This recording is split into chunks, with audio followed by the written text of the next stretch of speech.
So I want to show you how to crop your screenshots when you are taking a screenshot of your finished projects and putting them into your document for your assignments.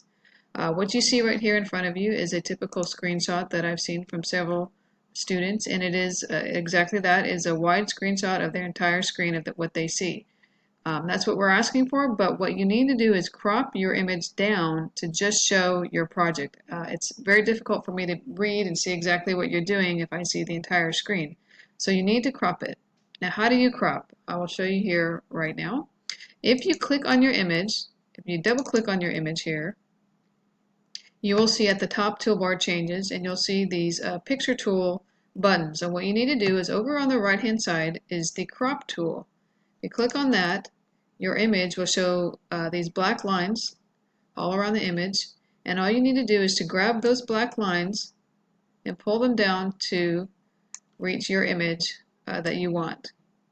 And see, you can see that I'm pulling the lines all the way in to the actual image that you took, or that you create, the document that you created. And I'm cropping out the entire board, I'm cropping out your entire screen, and then just hit enter, and you should get just the project that you did. Now this is still a little small, but all you need to do from this point is to grab, I just clicked on the image again after I entered and it cropped it. Now you'll see you can manipulate the image just like your text shows you, and I'm going to make this larger. So now I can see the project as you created it in a much easier way, and a much easier way for me to give you feedback. So that is how you crop.